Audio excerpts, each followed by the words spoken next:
In the 19th century, the Ottoman Empire was in a period of decline.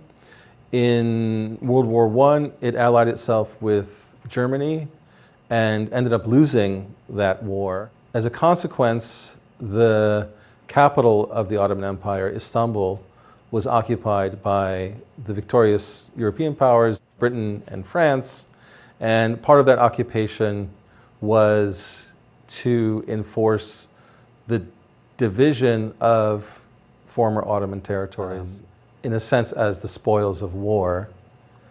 The period between 1918, when the war ends, and 1923 is a period of British and French occupation, and that, in a sense, marks the transition between empire and republic, and is the focus of what I'll be talking about today in terms of colonialism, nationalism, and cultural revolution. There are a couple of interesting events that happened in the context of that occupation that are useful to think about. One is the proclamation of Wilson's 14 points, which underscores this idea of national self-determination. So a lot of the various groups, this is a multi-ethnic, multinational, multi-confessional territory, are advocating for their own sovereignty at this moment. The Ottoman capital city, Istanbul, as well as the empire writ large, were very diverse territories. They had a variety of ethnicities, including Turks, Jews, Kurds, Armenians. There was a variety of religions represented, Orthodox, Greeks, Muslims, some Alevi and Shia groups, in addition to Catholics. There was a multiplicity of languages that were spoken throughout the territory.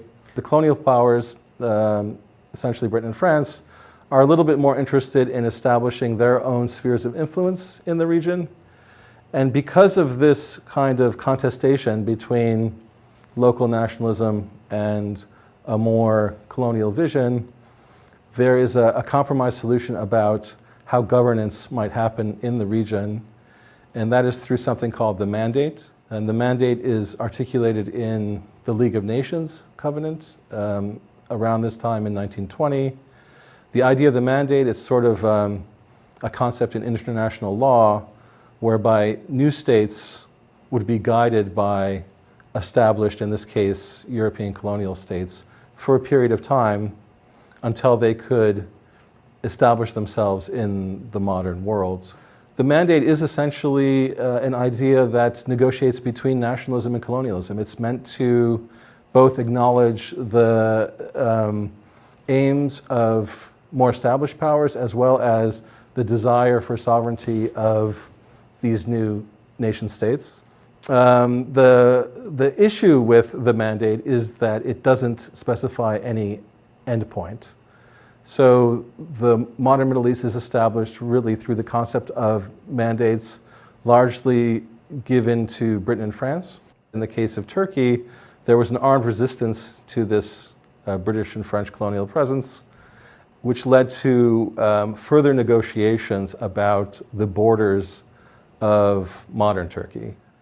So there are two treaties that are significant here that I think will help illuminate this concept of this contestation between colonialism and nationalism.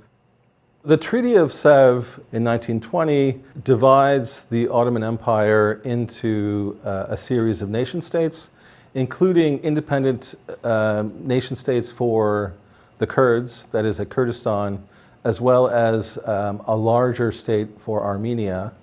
The issue that arose with the Treaty of Sèvres is that the Turks felt like it was unfair to them. Of course, they were defeated in World War I, and in some measure it was punitive towards the Turks, but they responded in through a kind of armed insurrection, a sort of rebellion that became a kind of war of independence. That lasted 3 years. In that time, because they were successful on the battlefields, they were able to renegotiate the Treaty of Sèvres. And that led to the promulgation of the Treaty of Lausanne. The Treaty of Lausanne restores some more territory to the Turks. It also agrees to the inclusion of Istanbul into the Republic of Turkey. It acknowledges the self-determination of the Turkish Muslim component. It denies the self-determination of Kurds and Armenians at that moment. So depending on how you're looking at the particular events in that particular treaty or the series of treaties, they represent a very contested history in terms of the division of former Ottoman territories. The Treaty of Lausanne established the Republic of Turkey in 1923. The founding president of the Republic, Mustafa Kemal Atatürk, then initiated a 15-year social engineering program, which is referred to as the Turkish Cultural Revolution.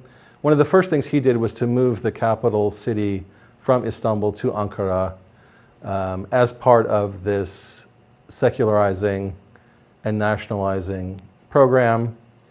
The Turkish Cultural Revolution is a fascinating historical period for what it attempts to do in a very short time. The Turks believed that in order to modernize, they had to emulate Europe, even if there were no Europeans present, even if there was no longer any occupation. The belief was that they had to still follow a certain mindset.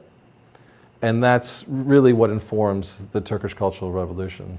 So among the things that were done at that point, one was the changing of the alphabet. The Ottoman alphabet is a modified Arabic script that includes a lot of Persian and Arabic vocabulary. That script was Latinized, so in a sense, symbolically, it would be more recognizable as being Western as opposed to Eastern or Islamic. A lot of the vocabulary that was Persian and Arabic was removed from the alphabet, and new words, neologisms that had a Turkish or Turkic origin were introduced. And the idea there was that the language should determine a little bit the identity of the people, and that a pure Turkish language would reflect a kind of pure Turkish citizenry. As part of the secularization process, the way people dressed was changed, and men no longer wore the fez, which was the traditional cap that was worn in the Ottoman Empire.